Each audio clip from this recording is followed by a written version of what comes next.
Assalamualaikum warahmatullahi wabarakatuh. Halo guys, terima kasih sudah klik video ini. Perkenalkan, nama saya Nabila Nazmil Kawakib. Saya adalah mahasantri dari PKU MUI Kabupaten Bekasi Angkatan ketiga. Baiklah, video ini dibuat untuk memenuhi tugas mata kuliah pengantar usul fiqh dengan tema metode istinbat melalui kaidah maknawiyah atau maqasid syariah dengan dosen Kiai Haji Mahjumi. Oke, teman-teman, kalau kita berbicara tentang istinbat melalui kaidah maknawi, sebenarnya istinbat itu apa sih? Nah, istinbat itu adalah istilah dalam fikih yang artinya menggali hukum dari sumbernya. Jadi, kalau ada masalah yang baru yang belum ada hukumnya secara jelas di dalam Al-Quran dan hadis, maka tugasnya ulama itu harus menggali lewat metode-metode tertentu. Nah, salah satunya adalah metode dengan menggunakan maqasid syariah. Maqasid syariah jika diartikan yaitu tujuan-tujuan syariah. Nah, simpelnya maqasid syariah itu adalah tujuan utama dari adanya hukum Islam. Jadi, Allah itu menciptakan manusia, Allah menciptakan langit, bahkan Allah menciptakan bumi itu semuanya ada tujuannya, nggak hanya asal bikin aja gitu. Untuk apa? Untuk yang 5 ini. Jadi maqasid syariah itu mencakup 5. Yang pertama, hifzuddin atau menjaga agama, kemudian hifzun nafas yaitu menjaga jiwa atau menjaga diri, kemudian hifzul akal yaitu menjaga akal, hifzun nasab menjaga keturunan, dan juga yang terakhir adalah hifzul mal yaitu menjaga harta.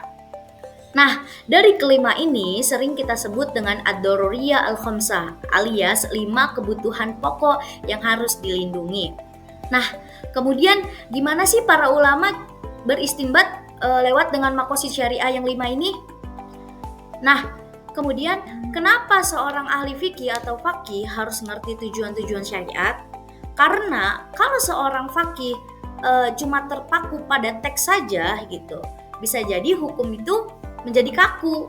Bahkan kadang nggak nyambung sama masalah yang baru. Padahal hidup manusia itu kan selalu berkembang, selalu ada masalah-masalah baru atau masalah-masalah kontemporer yang dulunya tidak ada dan ada atau muncul pada saat-saat sekarang ini. Gitu. Nah, disinilah pentingnya untuk maqasid syariah, yaitu tujuan-tujuan syariat.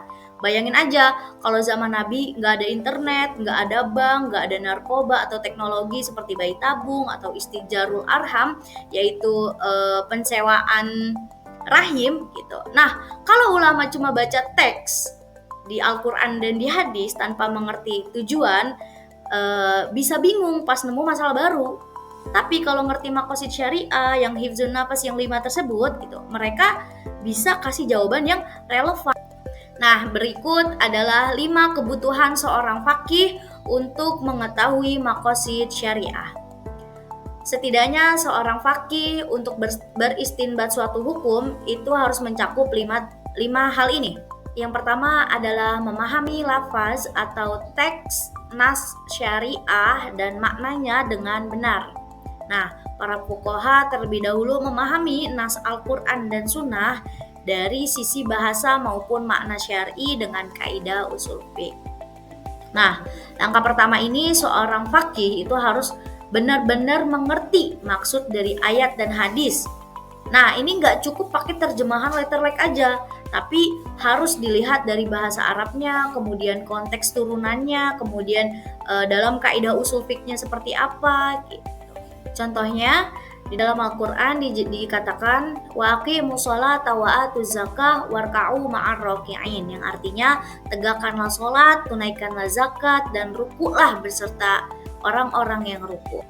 Nah, pada ayat aqimus sholah atau kerjakan sholat atau dirikanlah sholat bukan cuma menyuruh untuk sholat, bukan cuma untuk menyuruh sholat atau sekedar formalitas saja gitu, tapi sholat dengan aturan yang lengkap, ada wudunya, kemudian niat, diawali dengan takbiratul ihram, kemudian diakhiri dengan salam, kemudian rukun dan syarat sholatnya, juga masuk waktu sholatnya gitu, dan itu semuanya dijelaskan gitu. Dan para ulama dalam beristinbat itu harus memahami teks syariatnya dulu gitu.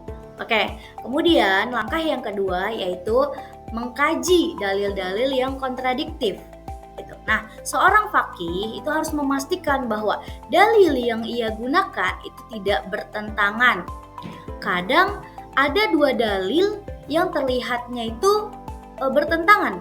Gitu. Nah, tugas seorang faqih adalah meneliti apakah salah satunya ada yang dinasakh atau dihapus, atau ada yang pengkhususan atau taksis, atau juga adakah pembatasan atau takyid gitu. Nah, kalau bisa dipadukan atau disatukan, tapi kalau nggak bisa, pilih di antara keduanya yang sekiranya itu mana yang lebih kuat gitu. Nah, contohnya ada pada Quran surat Al-Baqarah ayat 180, Bismillahirrahmanirrahim, kutiba alaikum idza hadara ahadakumul maut in taraka khairanil wasiyatu lil walidaini wal aqrabina bil ma'ruf haqqan 'alal muttaqin, yang artinya diwajibkan kepadamu apabila seorang di antara kamu didatangi tanda-tanda maut sedang dia meninggalkan kebaikan atau harta yang banyak, berwasiat kepada kedua orang tua dan karib kerabat dengan cara yang patut atau sebagai kewajiban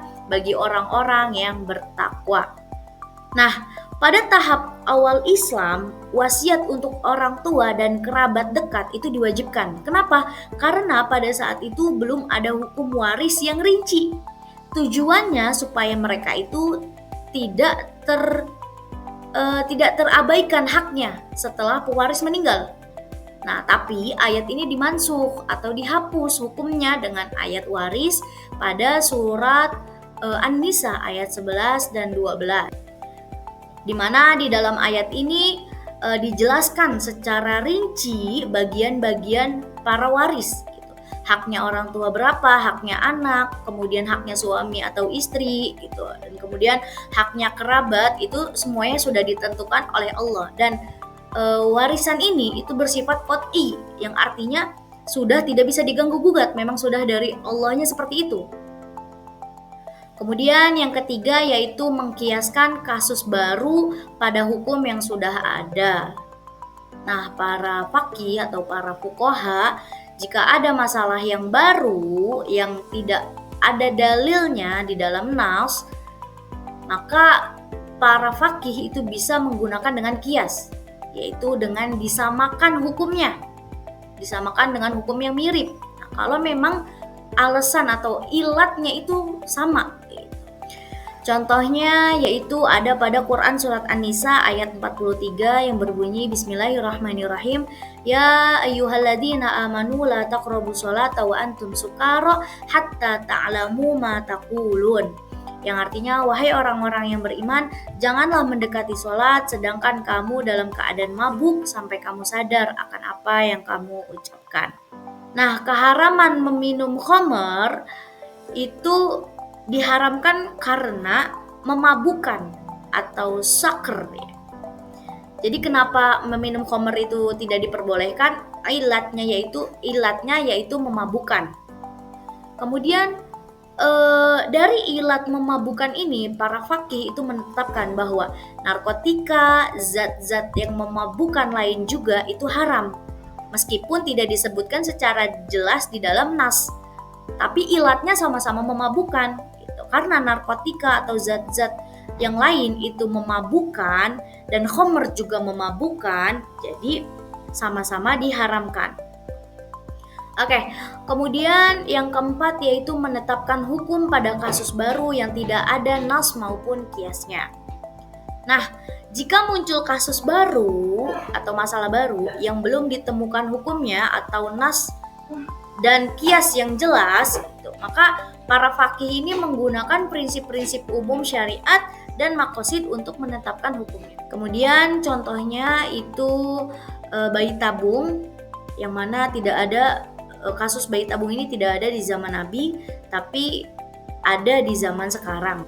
Nah, permasalahan bayi tabung ini tidak ada dalil langsung di dalam nas gitu, dan tidak ada kasus yang serupa yang bisa dijadikan kias gitu, karena di zaman Nabi lagi-lagi tidak ada gitu. Nah, ulama menggunakan maqasid hifzun nasab gitu, atau menjaga keturunan untuk menetapkan bahwa hukumnya itu Boleh jika menggunakan sperma dan ovum dari pasangan yang sah, tapi tidak boleh jika melibatkan pihak ketiga. Dan yang terakhir yaitu menerima hukum syariat yang sifatnya ta'abbudi. Nah, ada hukum-hukum yang tidak diketahui ilatnya atau hikmah yang melatar belakangi pensyariatannya.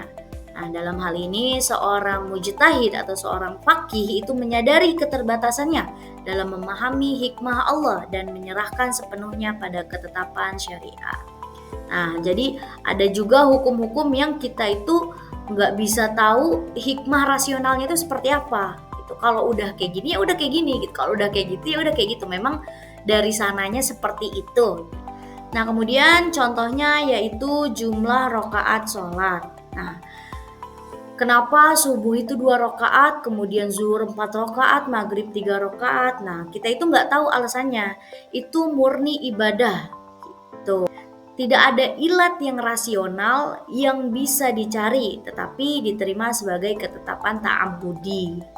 Kemudian contoh yang kedua yaitu larangan makan daging babi. Nah, meskipun ilmu kedokteran modern itu bisa menjelaskan bahaya jika kita mengkonsumsi daging babi, gitu, tapi tetap saja seorang muslim wajib menjauhinya sebagai bentuk ta'abbudi atau ketaatan, bukan sekedar alasan medis. Baiklah, demikian penjelasan yang dapat saya sampaikan. Kurang lebihnya mohon maaf. Hadanallahu wa iyyakum ajma'in. Wassalamualaikum warahmatullahi wabarakatuh.